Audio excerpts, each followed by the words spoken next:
Porque na escuridão eu não vejo os meus problemas, eu não vejo os meus defeitos. Mas quando a luz clareia, eu começo a olhar para mim, falei, eu preciso mudar muita coisa na minha vida.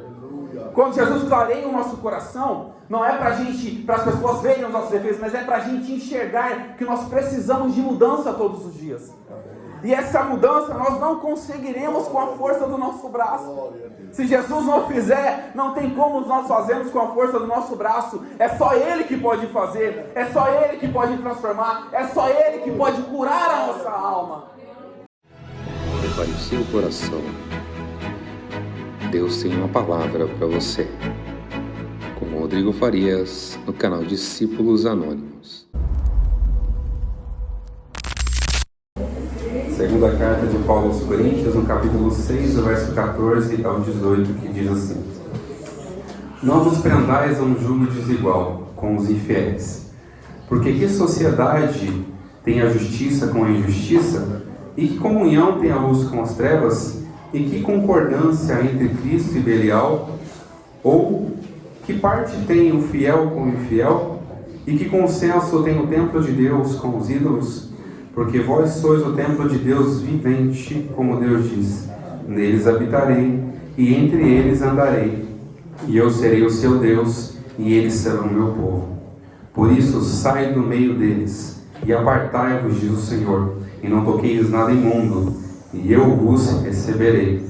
E eu serei para vós Pai, e vós sereis para mim filhos e filhas, diz o Senhor Todo-Poderoso. Pode tomar a vossa assento, adorando o Senhor. A carta de Paulo aos Coríntios, em específico nessa parte que nós lemos, fala sobre a exortação à separação. E com isso eu quero deixar um tema aqui que diz o seguinte: cuidado com o desequilíbrio espiritual. Quando Paulo começa a escrever aos Coríntios, falando sobre a exortação à separação, porque era importante que eles se separassem de tudo aquilo que os afastava de Deus. Era importante que eles tivessem em mente que estar com Cristo era muito melhor do que estar com as coisas do mundo. Era importante que eles escolhessem o lado certo, ao invés de ficar cocheando, balanceando em cima do muro e não sabendo quem seguir, como seguir, aonde seguir. O que deixa triste muitas das vezes é pensar que tem pessoas que vivem em cima do muro e acham que vão para o lugar, mas o lugar que eles vão não é o lugar que eles pretendem ir. Porque nós sabemos que o único meio de chegar ao lugar onde nós queremos é por meio de Jesus Cristo, o nosso Salvador das nossas almas. Paulo começa escrevendo aos Coríntios e deixa bem claro sobre a questão do jugo. O jugo desigual, você ter consenso, sociedade, comunhão com aquele que não tem comunhão com Deus. Nós sabemos que é necessário que nós tenhamos comunhão uns com os outros. E a comunhão nada mais é do que a união uns com os outros. E para estarmos unidos, sem nenhum problema, sem nenhuma dificuldade, temos que estar unidos em Cristo.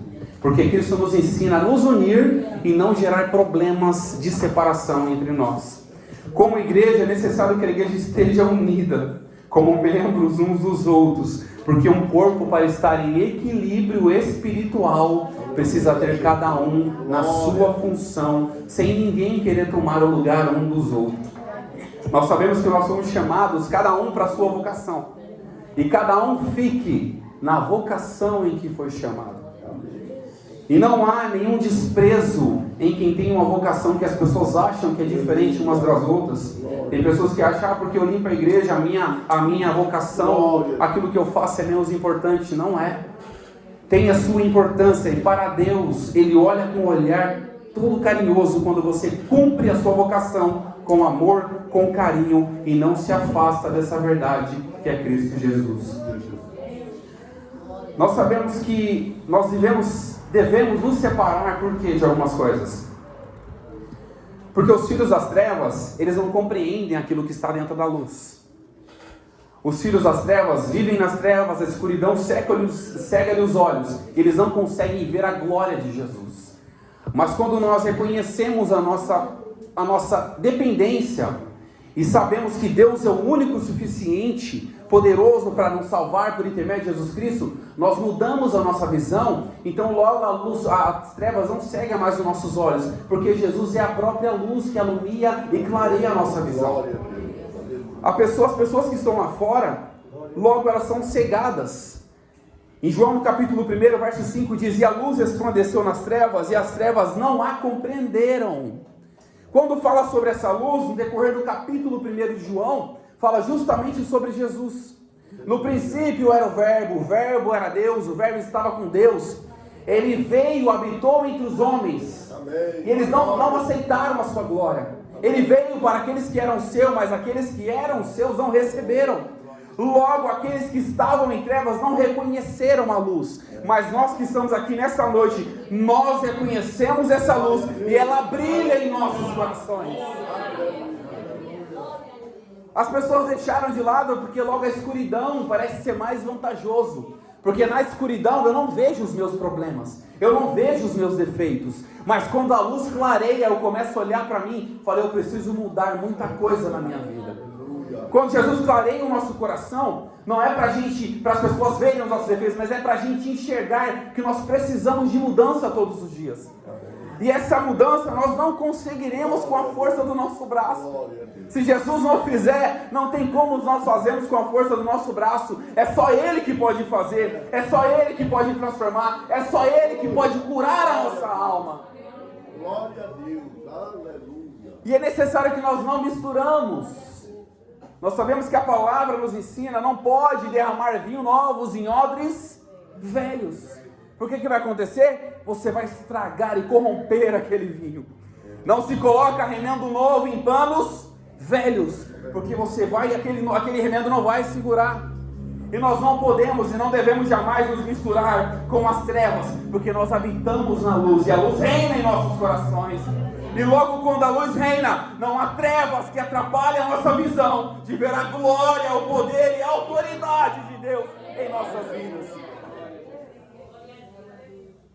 Muitas pessoas não querem vir para a luz. Por quê?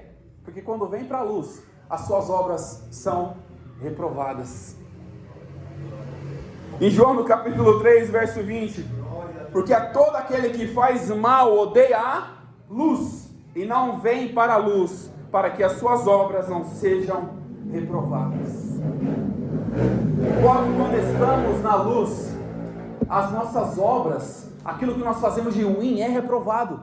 E nós precisamos mudar o nosso caráter, nosso modo de pensar, o nosso modo de agir, para quê? Para nos encontrarmos com o Senhor Jesus, limpos de coração, lavados e remidos pelo sangue do Cordeiro.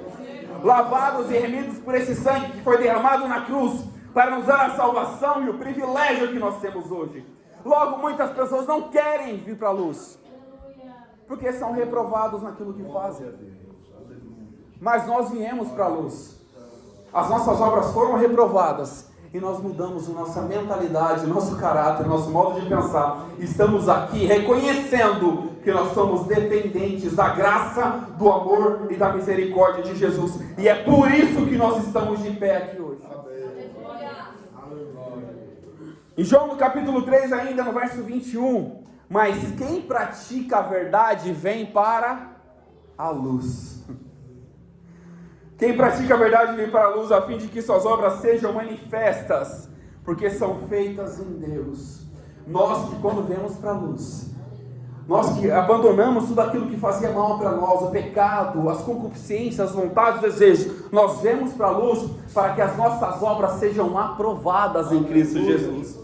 Nós viemos aqui para que Ele possa aprovar o nosso andar, o nosso falar, o nosso agir, e tudo que nós fizermos possa ser aprovado por Jesus, e o nome dEle ser exaltado, glorificado, quando as pessoas olharem para nós. Ali vai um homem de Deus, ali vai uma mulher de Deus, ali vai quem foi lavado e remido pelo sangue do Cordeiro, ali vai um homem que foi transformado em quem não dava valor nenhum, mas hoje tem valor, porque Cristo morreu na cruz para que ele tivesse vida, e mais do que isso, vida em abundância. E por isso nós somos aconselhados todos os dias ao quê? Andar na luz. Porque quem anda na luz não tropeça. Quem anda na luz não se desvia do caminho correto. Quem anda na luz não se perde. Mas aquela pessoa que anda nas trevas está num labirinto. De repente ela não vai saber, de repente ela passa por um tropeço e cai. E não vai ter quem ajude. Mas nós que andamos na luz, nós sabemos que nós temos um galardoador que sempre aprova as nossas obras. As obras feitas em Cristo Jesus. E nós precisamos andar nessa luz. Nós precisamos reconhecer essa luz. João no capítulo 12, verso 35 diz: disse-lhes, pois, Jesus: a luz ainda está convosco por um pouco de tempo. Andai enquanto tendes luz, para que as trevas não vos apanhem. Pois quem anda nas trevas não sabe para onde vai. Mas nós que andamos na luz, nós sabemos para onde nós vamos. Nós sabemos o caminho, nós sabemos quem é o caminho, e nós sabemos que nós alcançaremos ao Pai através desse caminho que é Jesus. E é a luz do mundo que veio clarear as nossas vidas. Então nós precisamos abandonar, eu falo por mim, muitas coisas das nossas vidas. E muitas coisas que afastam a gente de Deus. Muitos costumes, muitos desejos, muitas vontades ruins que nos afastam de Deus. E é necessário que nós deixemos de lado. Porque se nós não deixarmos de lado, vai ser como aquela pedra que nós amarramos no nosso pé e jogamos no mar. Nós vamos tentar nadar, mas não vamos sair do fundo. Porque é necessário abandonar muitas coisas. E nós sabemos que todo ser humano tem os seus pecados, os seus erros, as suas falhas. E quem é que não tem pecado? Quem é que diz que não tem pecado já pecou. Considera-se mentiroso, porque se não tivéssemos pecado, Jesus não precisaria vir para morrer numa cruz pelos nossos pecados. Então nós precisamos clarear a nossa vida. Para quê? Porque nós somos a luz do mundo e o sal dessa terra. Quando a luz habita em nossos corações, não é para só iluminar aqui dentro e eu achar que eu sou claro, que eu tenho brilho, mas aqui é para que as pessoas lá fora olhem e para que nós possamos iluminar a vida daquelas pessoas, que nós possamos ser o sabor para a vida daquelas pessoas, porque nós somos o sal da terra e a luz do mundo. Mateus capítulo 5, verso 3 diz: vós sois o sal da terra, e se o sal for insípido, com que há de salgar? Para nada mais presta, senão para lançar fora e ser pisado pelos homens. Vós sois a luz do mundo. Não se pode esconder uma cidade edificada sobre um monte, e nem se acende uma candeia e coloca debaixo do alqueire, mas no velador, e dá luz a todos que estão na casa. Jesus nessa noite veio dar luz a todos que estão na casa. Jesus nessa noite veio iluminar as nossas vidas. E esse brilho vai resplandecer de tal forma que as pessoas vão olhar para nós e vão ver a glória de Deus em nossas vidas. A nossa família será um exemplo. A nossa vida será um exemplo. No nosso trabalho nós seremos um exemplo, porque a glória de Deus irá resplandecer em nós.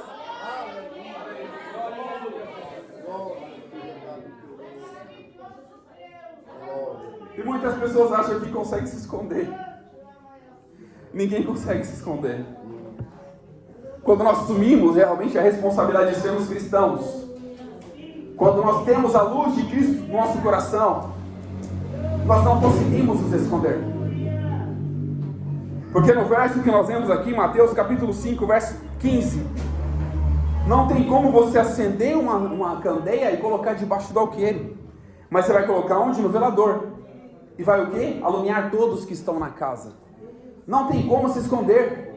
Diversos momentos da minha vida eu vi pessoas contando testemunho, que de repente tenta guardar a Bíblia na bolsa, e alguém reconhece porque você resplandece a luz de Cristo no seu coração. Você resplandece a glória de Deus na sua vida, no seu falar, no seu andar, no seu agir. Você resplandece isso. Você não consegue esconder quem você é, porque você é de Cristo. E aonde você estiver, as pessoas vão ver Cristo na sua vida. Nós precisamos analisar toda a nossa vida. Se a luz de Cristo habita em nosso coração, nós precisamos entender que nós somos luz em meio às trevas. Mas não é para se misturar com as trevas, porque a luz não se mistura com as trevas. E nós sabemos a diferença entre trevas e noite. Noite é quando acaba a luz e tem a luz da lua ali à noite. Trevas é uma escuridão que você não vê nem um passo na sua frente. Não tem como você misturar, ou você é luz, ou você é trevas. Ou você serve, ou você não serve. Ou você adora, ou você não adora. Ou você bendiz a esse Jesus, ou você não bendiz a esse Jesus. Ou você segue o caminho, ou você não segue o caminho. Ou você é contra ele, ou você é a favor dele. Não tem como. Ou nós somos, ou nós não somos. E nessa noite nós estamos aqui porque nós somos e fomos escolhidos. E estamos aqui para adorar a Jesus na beleza da sua santidade. Entramos no capítulo que nós lemos. Paulo começa a escrever aos Coríntios. No capítulo 6, o verso 1. E fala para eles: não recebam a graça de Deus em vão. Nós sabemos que a graça de Deus em nossas vidas é um favor que a gente nunca mereceu. Mas Ele teve a misericórdia de oferecer para nós. A graça de Deus é algo tão incontável, indescritível, que a gente não consegue de alguma forma escrever como é a graça de Deus, mas nós recebemos ela no nosso coração.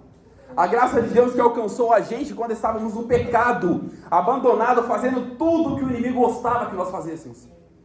E de repente clareou em nossa mente a luz.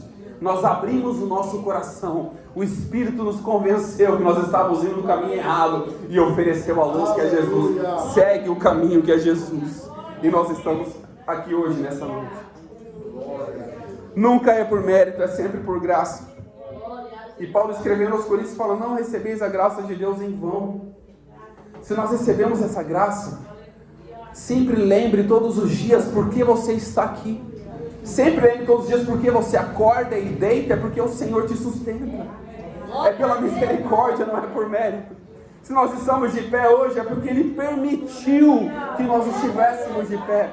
Se nós estamos o adorando, é porque Ele nos deu fôlego de vida para poder adorá-lo. Se eu estou pregando aqui nessa noite, é porque Ele permitiu que a palavra fosse ministrada nessa noite.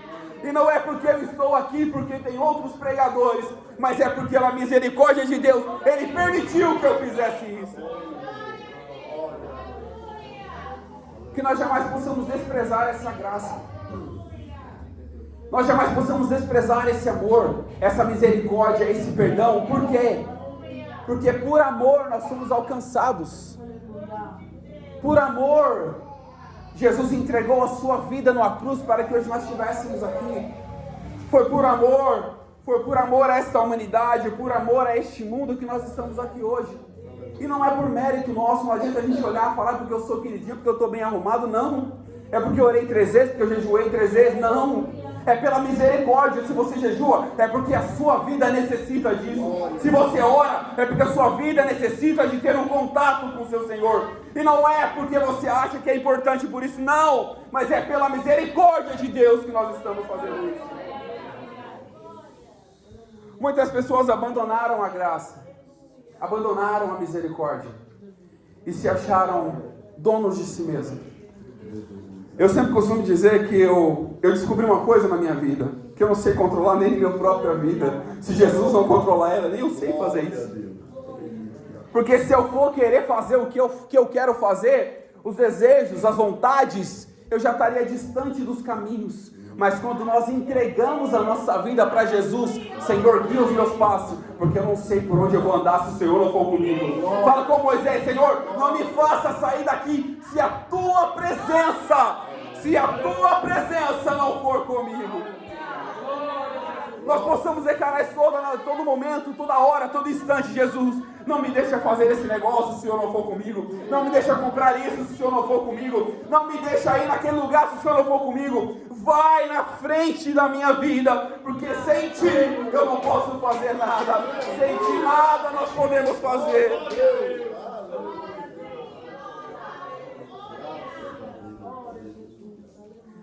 Paulo começou a apresentar para eles as dores do ministério.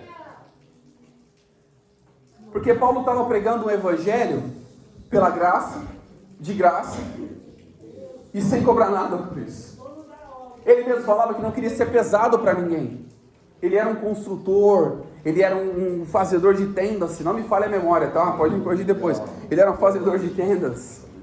Ele não queria ser pesado para ninguém, porque ele sabia o valor dessa graça e da misericórdia de Jesus. E ele começa a falar sobre as aflições e as dores do ministério. E ele fala para aquelas pessoas, no capítulo 6, de 2 Coríntios, capítulo 6, verso 3: não dê escândalos em coisa alguma, para que o nosso ministério não seja censurado. O que ele queria dizer com isso?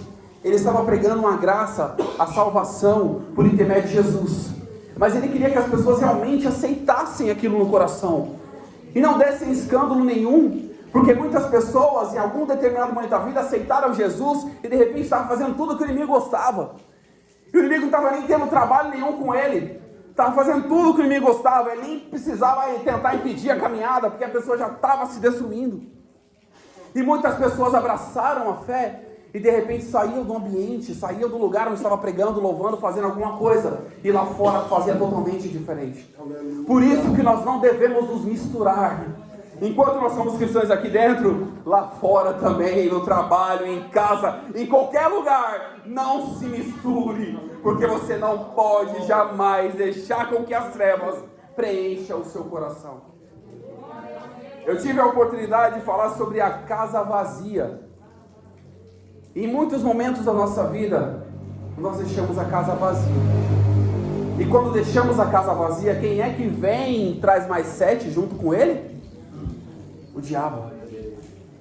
Nós precisamos preencher o nosso coração todos os dias com a palavra, com oração, com louvor, com a misericórdia, aceitando sempre a bondade e a misericórdia de Jesus. Entender que nós não somos melhores ou maiores e nem mais importantes do que ninguém. Não é porque eu tenho conhecimento que eu sou mais importante que ninguém, não. Eu sou igual, porque o amor de Deus foi igual para todos nós. Eu não sou melhor do que ninguém, mas a graça que alcançou a sua vida, o perdão que alcançou a sua vida, também alcançou a minha. E é por isso que nós estamos aqui, para adorar a esse Jesus. Paulo começa a falar para eles no capítulo 6, 2 Coríntios 6, no versículo 4. Antes, como ministros de Deus, tornando-nos recomendáveis em tudo, na muita paciência, nas aflições, nas necessidades, nas angústias, nos açoites, nas prisões, nos tumultos, nos trabalhos, nas vigílias, nos jejuns, na pureza, no conhecimento, na longanimidade, na benignidade, no Espírito Santo e no amor não fingido. Olha só a lista que Paulo dá. Uma lista pequenininha do que eles precisavam compreender do que Paulo sofria. Sofria açoites, prisões, tumultos. Tantas vezes na história nós sabemos que Paulo foi apedrejado por pregar esse evangelho. E no verso 7 ele fala: na palavra da verdade, no poder de Deus, pelas armas da justiça, à direita e à esquerda, por honra, por desonra, por infâmia, por boa fama, como enganadores e sendo verdadeiros. Paulo lutou muito. Ele foi considerado enganador, mas ele sabia o que ele carregava no coração. Ele foi colocado como tumultuador, mas ele sabia o evangelho que ele pregava. Ele foi preso, mas ele sabia que a palavra que ele pregava não estava presa. Ele teve açoites, mas ele sabia que os açoites que ele tinha não se comparavam jamais aos açoites de Jesus e a sua morte na cruz. Por isso que ele carregava essa dor. E ele fala para os irmãos: não temam isso. Nós sofremos muito para que vocês tivessem essa graça. Nós sofremos muito para que vocês tivessem essa vida na presença do Senhor. E Paulo olha para eles e fala: vocês precisam viver uma vida santa, separada do mundo. E é onde nós entramos no capítulo e no versículos que nós lemos.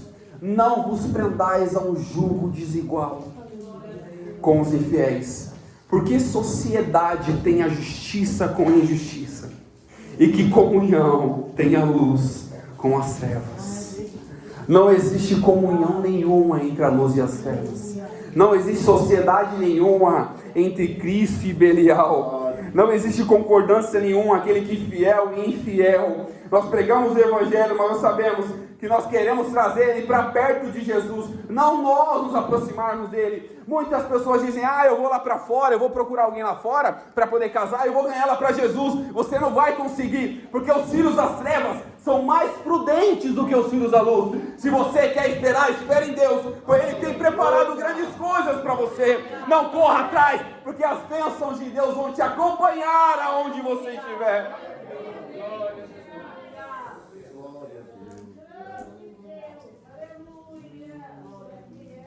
Quando Paulo fala sobre jugo, o jugo nada mais é do que aquela madeira que era usada nos bois para poder puxar o arado ou a carroça. Era uma madeira que ligava um boi no outro. Isso significa união e também significa responsabilidade. Aleluia. Nós não devemos jamais ser unidos com aqueles que não se comunicam com a mesma fé que nós. É diferente, como o pastor sempre costuma dizer, seguir a paz com todos, mas a comunhão só com aqueles que estão em Cristo Jesus, porque não existe comunhão entre as trevas e a luz. Nós precisamos ter paz com todo mundo, olhar para aquelas pessoas, ser paz com elas, dar um bom dia, dar uma boa tarde, dar uma boa noite, falar uma palavra de conforto, mas não sentar na mesa onde elas sentam, porque nós não podemos assentar na roda dos escarnecedores. Nós não podemos nos humilhar ao ponto de achar que nós estamos ali e vamos ganhar alguém para Jesus fazendo as mesmas coisas que Ele. Nós podemos e temos que fazer coisas diferentes, porque se é para nos unir, nós possamos nos unir em um corpo, e o corpo de Cristo. Se é para nos unir, nós possamos unir como igreja e adorar a Cristo, que é o dono da igreja. Se nós possamos unir, é como a noiva do Cordeiro, para encontrar com Ele nas nuvens, quando Ele raiar e vir buscar a sua igreja. Não há nenhuma concordância entre o que nós fazemos ou o que o mundo faz. Como eu falei aqui, o mundo vive nas trevas, na escuridão. Nós sabemos que o Deus deste século cegou o entendimento daqueles que são incrédulos, para que a luz não resplandeça. O Deus desse século está tentando destruir muitas coisas, inclusive as nossas vidas. Mas nós sabemos que todo o poder foi dado a quem? A Jesus, o nome que é sobre todo nome. Em um momento de dificuldade, de aflição, clame o nome de Jesus. Em um momento de angústia, clame o nome de Jesus. Em um momento de sofrimento, clame o nome de Jesus. Está em dor, clame a Jesus. Está em qualquer situação, não esqueça, o nome que tem todo o poder é o nome de Jesus de Nazaré. Aquele homem, Jesus, que foi rejeitado por muitos, foi aceito pela igreja que nós estamos aqui hoje, nessa noite. Aqueles que não receberam, nós abraçamos essa salvação e nós estamos aqui hoje.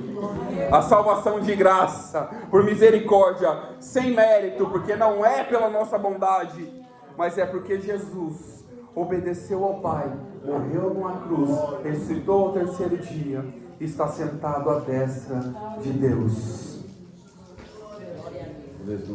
Isso faz a gente recordar das nossas vidas, o que nós precisamos viver para que a nossa vida esteja cada dia mais conectada com a nossa salvação. A salvação é de graça, mas depende de esforço nosso. A Bíblia nos fala que o reino do céu é tomado à força. Não é eu sentar aqui e falar, Deus, eu vou alcançar minha salvação, e de repente você não entender que a guerra espiritual é grande. Nós falamos hoje pela manhã, a guerra espiritual é tão grande que Paulo aconselhou os irmãos a revestir de toda a armadura de Deus. Não era só de uma, mas de todas as armaduras de Deus. Por quê? Para vencer as astutas ciladas do diabo. Porque a nossa luta não é só contra a carne e contra o sangue, mas contra principados e potestades. É uma guerra infinita.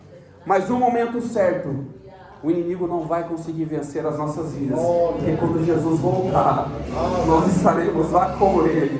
E lá Ele não vai poder entrar, porque lá só vai ser paz, alegria. E lá todo o poder de Deus vai dispersar toda a obra do maligno. E nem lá Ele vai chegar. E para a gente poder concluir, não se unam a propósitos que não são de Deus. Se unam a propósitos que são de Deus. Deus tem propósitos para cada um de nós. Deus tem propósitos, desígnios para cada um de nós. Não se unam a quem não tem propósito ligado a Cristo. Se unam a quem tem propósito para te levantar, para te ajudar a continuar de pé, para continuar caminhando na presença do Senhor, porque nós precisamos continuar andando na luz até que Jesus raie e nós possamos viver perto dessa luz que é Jesus. Em 1 João, no capítulo 1 e verso 5, e diz: e esta é a mensagem que ouvimos e vos anunciamos, que Deus é luz e não há nele trevas nenhuma. Se dissermos que temos comunhão com Ele e andamos nas trevas, e mentimos e não praticamos a verdade. Que Deus em Cristo nos abençoe. Em nome de Jesus.